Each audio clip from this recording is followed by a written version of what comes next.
2020, 25 300 appels. Je précise bien, je parle là du nombre d'appels afférents aux seules violences conjugales. Vous constatez donc un doublement du chiffre. Y a-t-il une explication à ce doublement? Je rappellerai deux facteurs. La crise sanitaire de 2020, naturellement, est passée par là, avec un confinement catalyseur des violences faites aux femmes. Mais un autre facteur peut-être est nettement plus positif pour nous et pour continuer notre action. Il y a peut-être eu plus d'informations sur l'existence de ce numéro 3919, donc plus de femmes informées et en conséquence plus d'appels. S'agit-il là de l'impact du Grenelle? Je veux bien le croire. En tous les cas, nous ne pouvons que nous réjouir de la réussite de ces systèmes d'alerte mis en place. Je ne donnerai donc pas d'autres, je ne peux donner d'autres statistiques pour 2020. J'évoquerai simplement les dernières estimations émanant du ministère des Solidarités. Il s'agit bien d'estimations. Actuellement, 130 000 femmes environ sont encore aujourd'hui confrontées à la violence conjugale, violence qui se manifeste sous de multiples formes. Il s'agit des violences physiques, sexuelles, verbales, psychologiques, économiques. C'est bien la spécificité des violences conjugales d'être protéiformes. Je rajouterai sur les spécificités, ces violences se déroulent au sein du foyer familial, donc le plus souvent en silence, et le conjoint violent va exploiter le lien affectif qui l'unit à la victime pour mettre en place des stratégies visant à instaurer sa domination. C'est une spécificité, nous le verrons dans le cadre de l'emprise qui sera évoquée dans une autre conférence. Non, il ne s'agit là pas d'une spécificité, au contraire, contrairement aux idées reçues, ces violences conjugales ne sont pas des actes isolés ou relevant de la sphère intime, mais bien un phénomène de société révélateur des inégalités hommes-femmes. Ce phénomène de société qui a été dissimulé pendant très longtemps, ou plutôt toléré socialement, car ancestral. Et c'est précisément le combat mené pour l'égalité femmes-hommes. À partir de, je dirais, du début du XXe siècle, mais qui s'est accéléré, ce combat début du XXe siècle, et qui s'est accéléré dans les 40 dernières années, c'est ce combat mené qui a permis la révélation de l'ampleur du phénomène de violence et la recherche d'un traitement par des politiques publiques adéquates au traitement de ce fléau social. Alors, quelles sont ces politiques publiques? Voilà. Première politique, c'est la reconnaissance juridique des faits. Lorsque des faits apparaissent dans la loi, ils sont enfin reconnus. Alors, première reconnaissance juridique, je ne vais pas énoncer toutes les lois, je souhaite simplement attirer votre attention sur ce qui a été très marquant, ce qui démontre que cette reconnaissance est récente, puisque la première loi, c'est 1992. En matière pénale, la qualité du conjoint devient, j'allais dire enfin, une circonstance aggravante des crimes et délits. Qu'est-ce que ça veut dire, circonstance aggravante? Ça veut dire que pour ces crimes et délits commis par des conjoints, les peines sont aggravées. Deuxième loi importante, c'est la reconnaissance du viol conjugal, et Certaines d'entre vous doivent se souvenir des débats qui ont accompagné cette reconnaissance. Avant d'évoquer la loi du 9 juillet 2010, je vais parler d'un basculement. Entre 2006 et 2010, nous allons passer d'une législation qui s'intéressait, qui portait exclusivement sur la répression, à une législation qui prend en compte la victime et qui va créer, donc il s'agit donc de la première loi 2010 consacrée spécifiquement aux violences faites aux femmes, par la création de l'ordonnance de protection. Cette ordonnance, enfin, sera développée dans une prochaine conférence par Carole Oblique, qui est avocate, qui utilise cet outil juridique très fréquemment.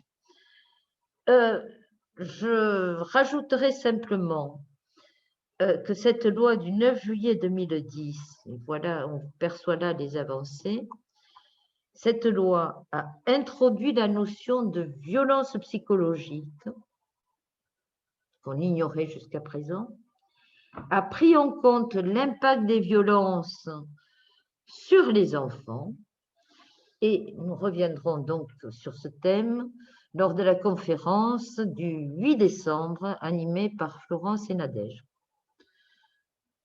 Je reviens à la reconnaissance juridique 2014, modification de la loi de 2010, mais dans le bon sens, puisque on met en place le téléphone grand danger notamment, qui est un outil de protection, un outil de prévention, et d'autres outils de cette nature vont suivre. Ils vous seront exposés dans la conférence du 1er décembre. Vous les découvrirez dans la conférence du 1er décembre. Je reviens à la loi 2017, création de la circonstance aggravante des inégalités de genre. Enfin, on parle d'inégalités de genre. Pour terminer avec deux lois récentes, je les associe parce qu'elles sont toutes deux majeures et issues du Grenelle des violences dont nous reparlerons, loi du 28 décembre 2019 et du 30 juillet 2020. Alors, ces lois sont majeures, je les qualifie ainsi, car elles visent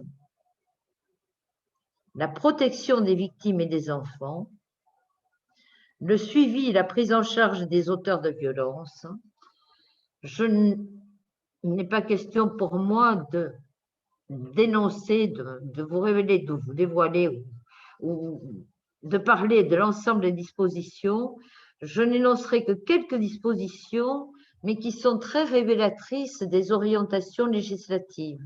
Je l'ai dit, protection des victimes et des enfants grâce aux modifications apportées à l'ordonnance de protection de 2010, suivi et prise en charge des auteurs de violences. Et là, je pose une question.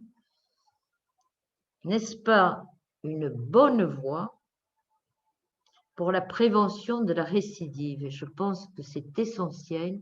Nous parlons enfin de prévention.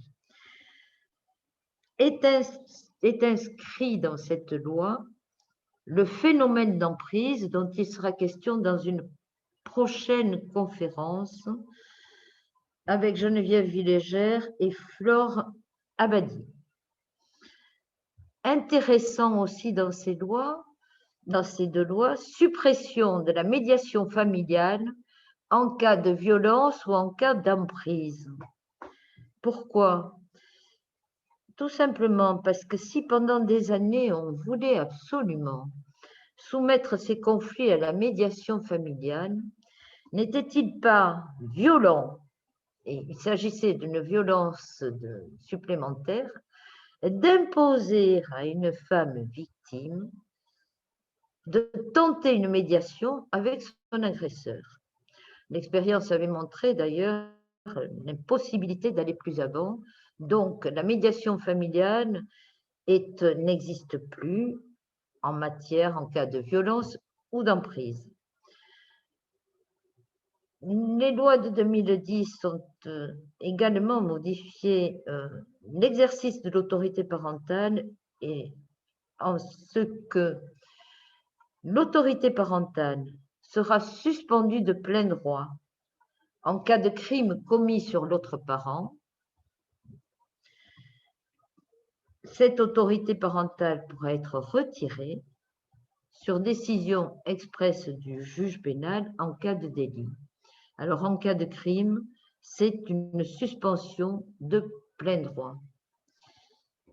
Beaucoup, et à juste titre, s'interrogeaient sur l'enfant qui était conduit en visite à la prison pour voir son père, auteur de l'homicide volontaire sur sa mère. Nous sommes donc désormais sur une suspension de plein droit. Les choses après pourront évoluer, en tous les cas dans l'immédiat. Nous ne conduirons pas, les enfants ne seront pas conduits en prison pour voir leur père. J'attire votre attention, et ça m'a paru important, bien que ce soit peut-être parfois contesté, ces lois de 2010 ont créé un nouveau cas de levée du secret médical. Vous savez que les médecins sont tenus au secret médical et ne pouvaient pas révéler aux autorités ce qu'ils pouvaient découvrir au cours de leurs examens sous peine de poursuite, de violation du secret médical. Dans certaines conditions, donc les lois de 2019-2020 ont ordonné cette levée du secret médical, et je pense que c'était nécessaire. Il faudra contrôler, certes, mais ce ne sont pas les juges qui le feront. Ça relève de la responsabilité du médecin lui-même. Mais on pouvait s'interroger quand même sur ce secret médical qui pouvait s'analyser à non-assistance à personne en danger. En tous les cas, c'est une observation, je suis sûre qu'elle sera relevée par certaines et nous pourrons en débattre. Donc, je cesserai là d'évoquer les modifications avancées dans cette loi. Vous allez les découvrir à travers les diverses conférences qui suivent. Que vous dire? Parallèlement, donc, à cette reconnaissance juridique, ont été menées des actions de sensibilisation, de prévention et de protection.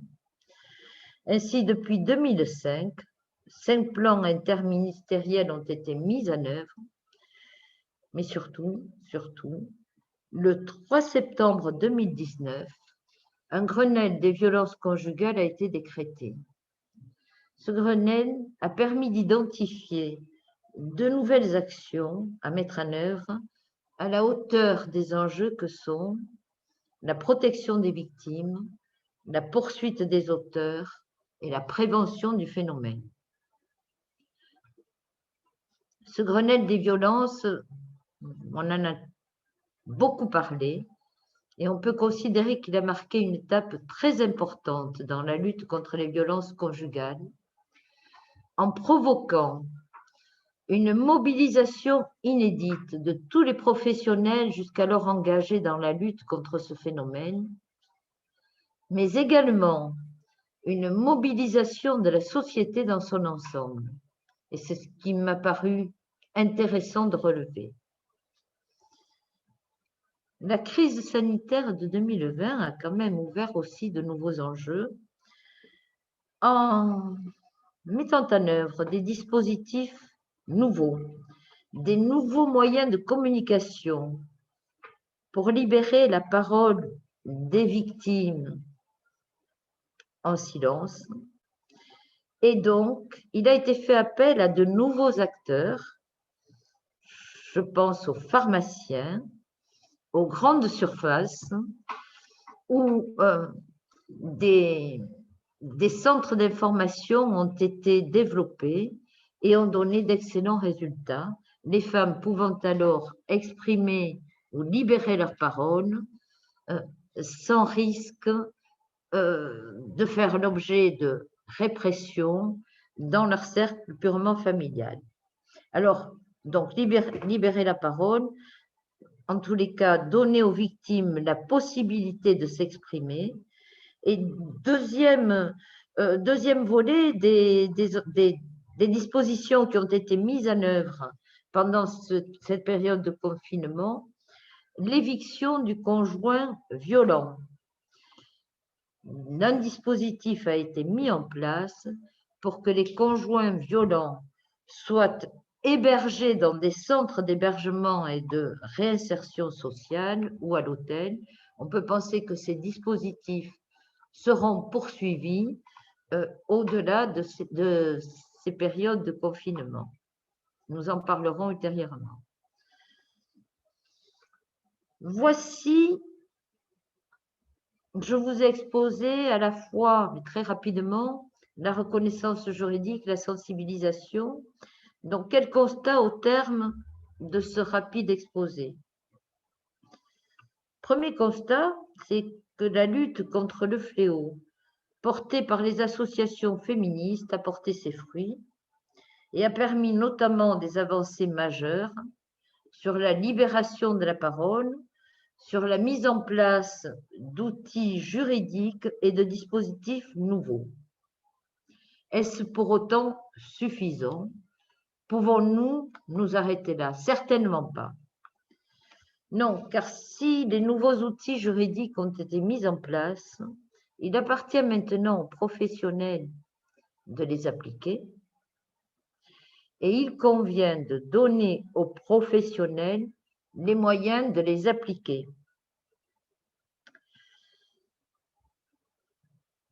Nous souhaitons que dans le cadre des futures dispositions issues toujours du Grenelle des violences, tous ces moyens sont mis en œuvre, mais nous sommes là pour continuer des actions de lobbying. Alors, je terminerai en disant, il n'est pas question de conclure puisque nous sommes aux premières journées, là c'est la première conférence, d'autres conférences vont suivre, mais d'ores et déjà, j'ai envie de dire, lutter contre les violences faites aux femmes, c'est protéger les victimes, poursuivre les auteurs, prévenir la récidive.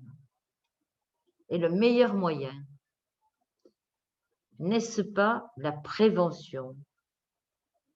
Les outils de prévention, nous les connaissons, c'est l'éducation, l'information, la sensibilisation, le développement de solutions d'hébergement, la création de réseaux de prévention. La prévention, c'est l'affaire de tous. Les SOROP sont déjà largement engagés sur ce terrain et l'ont encore montré aujourd'hui avec le nombre de manifestations qu'elles ont organisées sur le terrain. Manifestations pour informer, pour faire connaître. Nous sommes là. Éducation, il est essentiel d'éduquer les enfants, d'éduquer les jeunes. Et nous sommes là aussi, je pense à notre opération cinéma. Le soutien aux associations, qui relèvent là aussi de la prévention. Nous continuons, nous sommes là et nous continuerons en nouant des partenariats. Notre objectif, et ce sera ma conclusion aujourd'hui, tolérance zéro en matière de violence conjugale, et je suis certaine qu'ensemble, nous y parviendrons.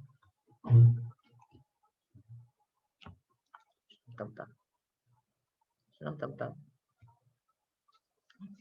Voilà, micro. Voilà. Oui. C'est bon. Je vois Bernadette, mais je ne l'entends pas. Je vais mettre son micro. Oui, je remets 2 secondes. D'accord. Et bon, le temps que je retrouve. Oui, non. Alors, Bernadette. Désolée, mais bon. Voilà, c'est bon. Donc, merci beaucoup Françoise pour toutes ces informations très, très intéressantes qui nous aident à nous former, pour mieux comprendre ce phénomène. Je vais maintenant donner la parole à Pascaline. Alors, Pascaline, elle aura certainement moins de temps que Françoise pour intervenir, parce que notre créneau, c'était 18h, 19h. Bon, et je vois qu'il est déjà à 18h40. Alors, Pascaline Robert-Clément est déléguée départementale aux droits des femmes et à l'égalité femmes-hommes. Lorsque Françoise Laurence était présidente de son club Sœurs Optimistes de Perpignan, elle a cherché à entrer en contact avec sa déléguée aux droits des femmes et je crois que vous avez fait une belle rencontre, une belle rencontre entre deux belles personnes, Françoise et Pascaline. Et je crois pouvoir dire que vous êtes devenues amies maintenant. Alors, Pascaline, je vais vous donner la parole pour nous dire ce que vous faites concrètement pour améliorer la condition des femmes et donner envie aux sœurs optimistes qui nous écoutent de prendre contact avec leurs délégués aux droits des femmes de leur département. Certains clubs sœurs optimistes ont pris contact avec elles et travaillent bien, et d'autres ne l'ont pas encore fait. Donc, à vous la parole, Pascaline. Merci. Merci. Ah, il y a des Larsen. Donc, bonsoir à toutes et à tous. Donc, déjà, dans un premier temps, je vous remercie très chaleureusement de me convier au temps d'introduction de votre cycle de conférences. Je suis vraiment très honorée. Je souhaitais saluer le tour de force qu'a représenté l'organisation dans un délai hyper contraint de ce cycle de conférences. Je le salue, je le souligne, c'est vraiment extraordinaire. Et je souhaitais saluer aussi, mais c'est aussi lié à mon ancienne vie professionnelle, le choix que vous avez fait de faire appel à l'expertise de vos bénévoles. C'est-à-dire que voilà, c'est un choix stratégique pour vos associations, pour votre association qui, à mon sens, a beaucoup d'intérêt. Je souhaitais, si je puis me permettre, voilà, vous dédier vos conférences aux violences intrafamiliales. Je soutiens le choix, évidemment. Voilà, c'est important d'avoir en tête que tout cela s'inscrit dans un problème de santé publique plus large, que les violences, elles sont aussi au travail, elles sont aussi dans l'espace public, elles sont institutionnelles, elles sont dans les médias, elles sont sous forme d'injonction, d'invisibilisation. C'est voilà, c'est quand même un problème de santé publique extrêmement large. Et ça se traduit par des inégalités de droit d'une manière générale. Juste un chiffre, les inégalités de salaire, on estime qu'elles sont entre 24 et 27%, en sachant qu'au fil des carrières, ça s'aggrave. Voilà, donc le sujet des maternités ou des périodes de maternité est loin d'être seul en cause. Donc ces inégalités de salaire s'expliquent en partie, mais il y en a 9% où on estime que c'est de la pure discrimination liée au sexe. Un dernier chiffre global, arrivé à la retraite, 40% d'écart en moyenne entre les retraites des messieurs et des dames. Donc, c'est un problème. Je m'autorise un dernier petit chiffre sur le 3919. Françoise Laurence évoquait le fait que les femmes se sont autorisées à parler, qu'il y a eu beaucoup de communication. Je pense qu'on ne peut pas enlever ça. 2 études de fait à 1 an d'intervalle, donc je pense 2018 et 2019 de mémoire. En 2018, moins de 10% de la population connaissait le 3919 et au moment du Grenelle l'année dernière, on était à 59%. Donc, le mouvement est en marche, on ne peut pas nier que l'information, elle se diffuse. Voilà, mais il y a encore du travail. Donc, voilà pour mes petits mots, mes petites phrases introductives. Donc, ce que vous attendiez de moi, notamment, c'était de présenter à quoi sert une déléguée départementale aux droits des femmes et à l'égalité. Donc, c'est important pour moi de rappeler que je ne représente pas l'ensemble des délégués du territoire. Je ne voudrais pas avoir cette prétention-là, d'une part. Et j'ai l'avantage et l'inconvénient de n'être arrivée sur ce poste qu'il n'y a que 2 ans, moins de 2 ans. Donc, si vous avez des questions sur le métier il y a 5 ans, il y a 10 ans, il y a 20 ans, J'aurai une approche assez généraliste.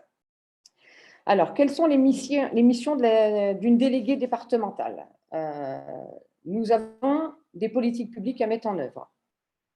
À la base, grande cause du quinquennat, un gouvernement qui propose et met en œuvre des politiques publiques. Ensuite, on a un échelon ministériel qui va proposer des mises en œuvre, on va dire, un peu plus pratiques. Nous avons ensuite un échelon régional, nos délégations régionales aux droits des femmes et à l'égalité, qui ont un rôle de pilotage, un rôle de gestionnaire, un rôle de partage, mais qui font aussi le même métier que nous avec les instances régionales. Et ensuite, dans chacun de vos départements, vous avez des délégués, enfin, une déléguée départementale. Il y en a 2 au masculin à ce jour sur la centaine de départements. Donc, le rôle, d'un point de vue global, le rôle des délégués dans un département, c'est donc de mettre en œuvre les politiques publiques, d'animer des réseaux de référents, autant dans le secteur public, les secteurs publics, qu'avec les opérateurs associatifs ou les partenaires politiques, les collectivités territoriales. Alors, je voulais, sur ce sujet-là, lire une phrase de ma ministre, Madame Elisabeth Moreno, qui est la ministre déléguée auprès du Premier ministre, un document qu'on nous a fait parvenir aujourd'hui. Donc, j'en lis une phrase. « Notre combat est éducatif, culturel, sanitaire et social, policier et judiciaire. Il s'adresse à toutes les générations et tous les territoires. » Et moi, j'ajouterais, c'est un peu impudent d'ajouter quelque chose au propos d'une ministre, j'ajouterais à tous les milieux sociaux. Toutes les générations, tous les territoires. Voilà. Donc, prévenir, protéger, punir, effectivement, ce sont les termes également qu'utilisait monsieur Emmanuel Macron. Concrètement, le rôle de délégué. Là, j'ai fait les choses dans les grandes lignes. Concrètement, sur un territoire, dans un département,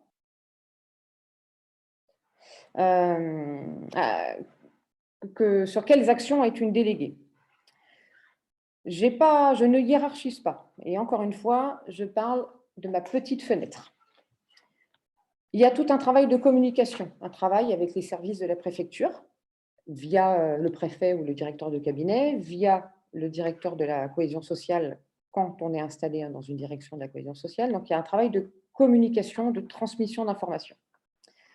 On a une mission de gestion des crédits.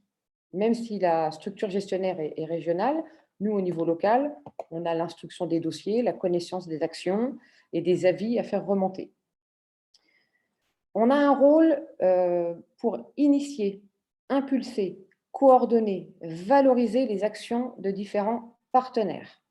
Donc ça peut prendre beaucoup de temps ou peu, mais c'est un rôle important, autant pour connaître son territoire que pour le valoriser dans d'autres instances. On a un rôle de levier pour formaliser, c'est-à-dire, je vais vous donner un exemple tout simple, dans les départements doit être installée une commission prostitution, je mets des guillemets parce que le nom est bien plus long. Le rôle de la déléguée, ça va être de faire ce qu'il faut, de collecter les informations qu'il faut, de préparer la commission. Donc là, ce sont des instances très officielles. Formaliser, c'est aussi travailler avec des partenaires pour ou renforcer ou faire évoluer des protocoles ou essayer d'en mettre en place. La déléguée ou le délégué a un rôle d'animateur de réseau. C'est vrai que moi, sur mon département, c'est quelque chose que j'ai mis en place très rapidement. Encore une fois, on arrive avec son parcours, avec ses compétences. Donc, un réseau qui peut être constitué des différents acteurs du département, public, les mêmes que tout à l'heure, public, privé, opérateurs associatifs, spécialisés, non spécialisés, collectivités territoriales, intervenantes sociales, police, gendarmerie, etc., etc. Centre hospitalier également. On a un rôle éducatif, c'est-à-dire que ce qui est attendu de nous aussi, là j'ai évoqué les sujets des violences, de l'accès aux droits, on a un rôle sur le secteur éducatif. Concrètement, qui est difficile à remplir, parce que ce que je viens d'évoquer, ça prend déjà pas mal de temps. Donc, à titre d'exemple, moi, j'ai travaillé avec une personne en service civique pour développer des outils pédagogiques. Je travaille en étroite collaboration avec les collègues qui gèrent le service national universel. Voilà, ça peut prendre différentes formes. C'est financer des actions de sensibilisation dans les établissements scolaires ou dans d'autres espaces. En tout cas, il y a un côté, c'est la lutte contre les stéréotypes. Une autre mission, c'est que moi je qualifie plus de représentation, mais encore une fois aussi par déficit de temps, c'est travailler sur l'entrepreneuriat, la valorisation des métiers, la mixité. Donc c'est un champ entier qui est très très intéressant, qui est très riche. Donc là, ça va être à collaborer avec des associations de femmes chefs d'entreprise, ça va être les faire connaître, ça va être faire connaître leurs actions au préfet, faire déplacer le préfet sur une manifestation. Voilà, on va être plus dans de l'institutionnel, de la représentation. Et puis, quelque chose qui est fondateur dans nos missions, mais ça, je pense que c'est propre à tous les métiers, c'est connaître son sujet, c'est-à-dire sur le fond et sur la forme, les statistiques, les chiffres, et travailler, et ça, c'est difficile, sur les chiffres sur son territoire.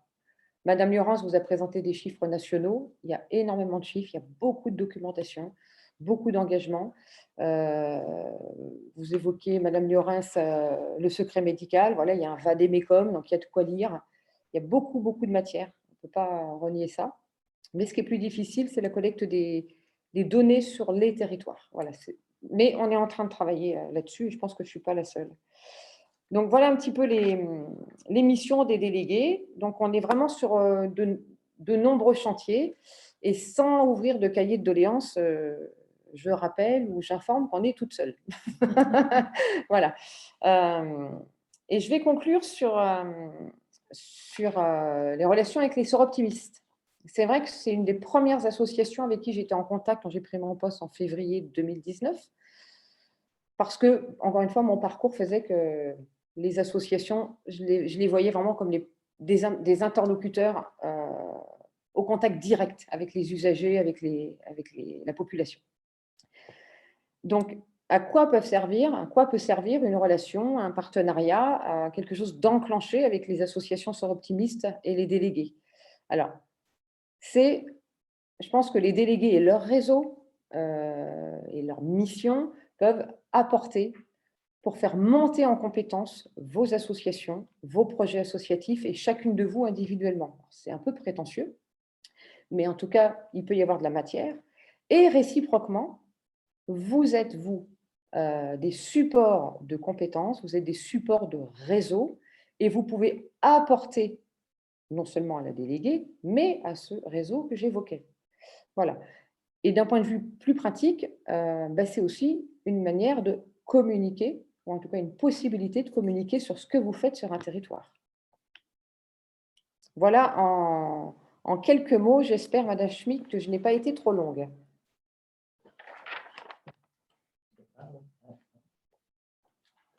On la voit apparaître, mais on n'entend pas.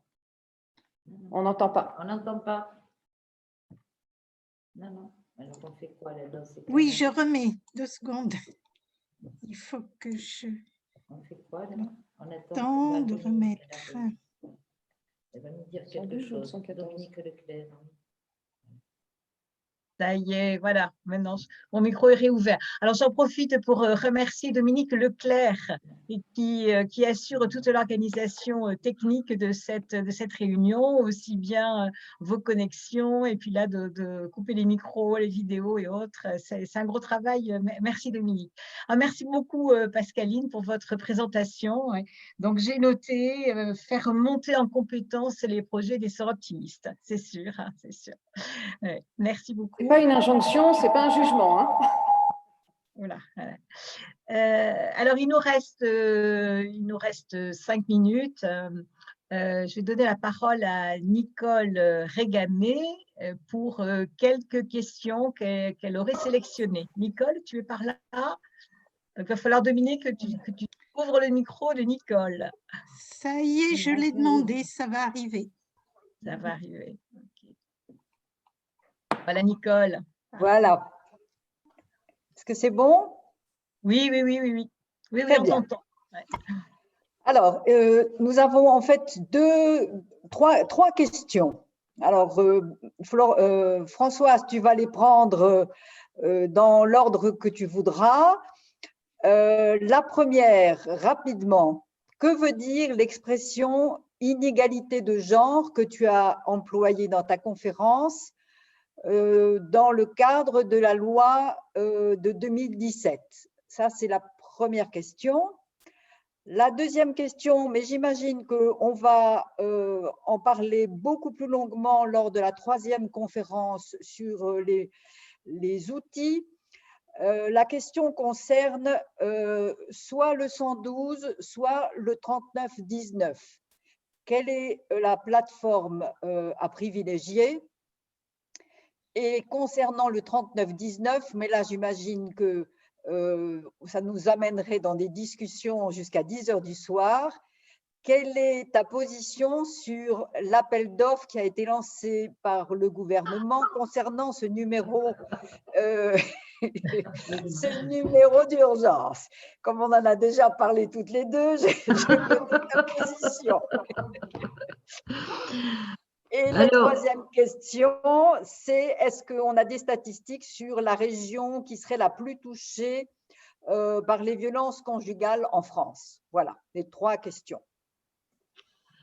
En 5 minutes. Voilà. Merci, Nicole. Je vais donner la parole, je le dis, à Pascaline Clément pour répondre notamment à la question sur l'appel d'offres 3919, le débat qui s'est instauré et qui a pris des proportions quand même importantes. Donc, la déléguée aux droits des femmes a une réponse. Après, je pourrais peut-être, je ne connais pas sa réponse, mais je pourrais reprendre la parole sur ce point. Ça m'intéresse puisque nous l'avons constaté, ça a suscité quand même beaucoup d'émotions. Est-ce qu'on peut donner la parole à Pascaline? Oui, c'est bon. C'est bon. Ah ben non, elle l'a Non, plus. je suis désactivée. Ah. Zut. Ça y est. Bon, c'est bon. La réponse, elle n'est pas en qualité de déléguée aux droits des femmes, elle est en qualité d'ex-déléguée à la vie associative. C'est un métier que j'ai exercé pendant une dizaine d'années. Eh bien, je pense qu'ils appliquent la loi. Et voilà, c'est une association qui bénéficie de gros volumes de subventions. Et c'est aussi une association, un service qui en ce moment se développe, parce qu'on développe comment on appelle ça, les amplitudes horaires, y compris le week-end. Donc, de fait, le volume de subventions est augmenté. Donc, on applique la loi à un moment donné, marché public. Donc, je vous fais une réponse de délégué à la vie associative, pas une réponse en termes de valeur. Voilà. Sur la question 112 39 19, on n'a pas privilégié.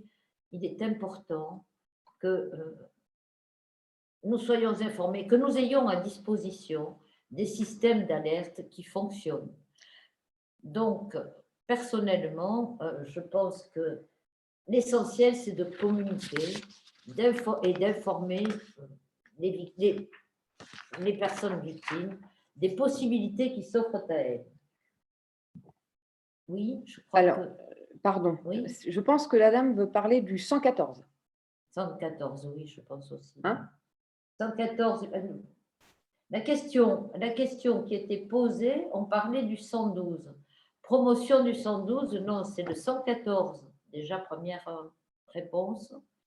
114 ou 3919, l'essentiel, c'est de pouvoir appeler en urgence. Il n'y aura pas de promotion là-dessus. Le 114, au départ, c'est dédié aux personnes malentendantes. Donc, c'est adapté à ces publics-là.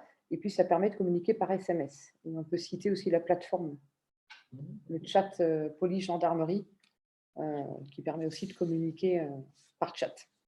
Donc, oui. Alors, l'ensemble de ces outils, d'ailleurs, seront développés dans la conférence sur les outils juridiques pratiques mis en œuvre.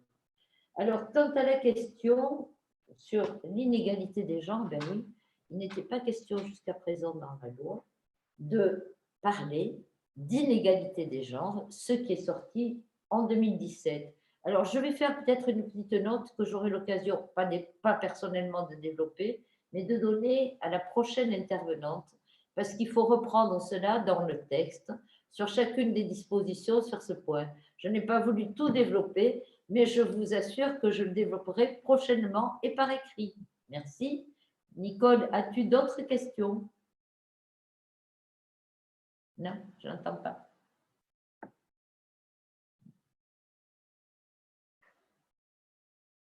Je n'entends pas.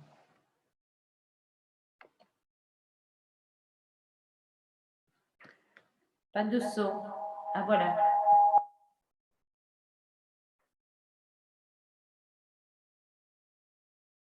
Oui, il y a quelqu'un qui intervient et qui précise qu'effectivement, le 3919, c'est un dispositif d'écoute, d'information, et le 3919 oriente vers des partenaires qui sont enregistrés dans une base que gèrent les délégués d'ailleurs. Donc, le 3919 oriente ensuite vers des partenaires locaux, vers des associations locales qui sont préenregistrées dans une base de données. Et effectivement, le 114, c'est un dispositif d'alerte. Merci, Madame Oblique. Et sourde malentendue, effectivement, c'est ce que j'évoquais tout à l'heure. Que vous activiez votre son. Alors, la dernière question en 2 minutes, parce qu'il est déjà 19h02. Est-ce qu'il y a des statistiques donnant le pourcentage de violences un peu par département ou par région, par grande région? Est-ce qu'il y a des régions qui sont plus touchées que d'autres par la violence conjugale? Alors, il existe des statistiques, vous vous doutez bien que la délégation des femmes bénéficie, enfin, à la connaissance de l'ensemble de ces statistiques, donc elle va répondre précisément sur cette question au niveau des départements français. Alors, oui, comme je le disais tout à l'heure, on a beaucoup de chiffres, tout ce qui est police, gendarmerie, justice, les associations. Les chiffres sont des fois difficiles à croiser parce qu'on n'a pas automatiquement les mêmes entrées. Quand un partenaire va parler violence intrafamiliale, un autre va parler violence conjugale, donc ce n'est pas simple. Là où on a des chiffres qui sont déclinés au niveau départemental, c'est via le 3919, justement. Alors, concernant les régions, oui, comme pour tout, il y a toujours une tête de liste et puis une queue de liste. Cette année, la région qui est la plus touchée, c'est l'Île-de-France. Et la deuxième, c'est l'Occitanie. Pardon ? Oui, c'est vrai que j'avais évoqué que les territoires d'outre-mer sont également très touchés, à tel point que les dispositifs et les moyens dédiés par le ministère sont particuliers. C'est très compliqué. OK. Oui. Bon, écoutez, merci à toutes les trois pour cette première conférence que je trouvais très intéressante. Alors, je vais vous dire pourquoi nous avons décidé d'organiser ces conférences. Je m'appuierai pour ça sur la devise des Sœurs Optimistes, notre devise qui est comprendre, défendre et entreprendre. Et ces conférences sont organisées dans le cadre du premier verbe de notre devise, le comprendre. Ensuite, une fois qu'on a compris le phénomène, on est amené à le défendre. Alors, je crois déjà quand nous organisons nos opérations cinéma, quand nous allons dans les établissements scolaires pour aborder ce sujet, quand nous orangeons les bâtiments publics, nous sommes déjà dans le défendre. Et ensuite, il faut passer à la troisième phase qui est le entreprendre. Alors, entreprendre, ça peut être soutenir des associations qui sont au plus près des femmes victimes de violences, parce que ce n'est pas le premier objectif des Sœurs Optimistes, mais soutenir des actions menées par ces associations, les inciter à avoir des actions originales qu'on peut soutenir. Et c'est aussi être attentive dans notre entourage le plus proche. J'avais une jeune femme il n'y a pas très longtemps qui me disait qu'elle avait constaté qu'une de ses amies était victime de violence et elle avait pu réagir, elle avait osé dire à cette jeune femme d'aller porter plainte. Je pense qu'on a besoin de passer par ces phases, du comprendre, défendre, entreprendre. Et alors, pour conclure, je voudrais dire qu'en ces temps de préparation du centenaire de notre fondation par Suzanne Noël, pensons à toutes ces femmes qui ont lutté sans se décourager pour que les lignes bougent. Elles nous ont confié un héritage. Emboîtons-leur le pas avec courage, détermination et audace. Je vous remercie. Je vous souhaite une bonne soirée. Au revoir. Bravo! Au revoir. Merci à tous. Ah, Caroline. Caroline Demey, on peut donner la parole à Caroline Demey. Tout, oui, ça va, ça Ah, va. bonjour. Ah, Bonjour, Caroline. Bonjour. Toutes mes félicitations. Je suis enchantée de votre initiative. Ça marque cette journée avec une lueur encore plus spéciale, puisqu'on rencontre le truc des Nations Unies. Avec le sort optimiste, vous le conjuguez à merveille, je dirais. Et je suis très heureuse que je me suis empressée de quand même pouvoir vous joindre dans cette conférence. Et vous avez des conférencières et des sœurs optimistes de très haut niveau. Félicitations. Alors, merci beaucoup, Caroline. Alors, tout le monde ne vous connaît pas. Caroline Demey est notre présidente élue du Sœurs Optimistes International Europe. Elle prendra ses fonctions de présidente du Sœurs Optimistes au niveau européen en octobre 2021, si je ne me trompe, 2021-2023. Mais elle est déjà très, très, très engagée. Elle est première vice-présidente actuellement. J'ai regardé dans ton CV, il y a quand même longtemps que tu es engagée au niveau de l'Europe. Donc, merci beaucoup. L'avantage est que je suis francophone aussi. Oui, Donc, voilà. Oui. Oui. voilà. Bien. Eh ben, merci beaucoup à toutes. Bonne fin de journée. Alors, bon appétit maintenant. Ouais. Et alors, on se retrouve Samedi. samedi 28, la prochaine conférence, et c'est sur les réponses judiciaires avec une avocate et un témoignage d'une femme qui a été victime de violence il y a 20 ans et qui peut en parler aujourd'hui et qui va nous dire que si les dispositifs qui existent aujourd'hui avaient été mis en place il y a 20 ans, ça leur aurait changé la vie. Voilà. Bien. Eh bien, Voilà. bonne soirée. Bonne soirée. Au revoir. Au revoir. Au revoir. C'est bon?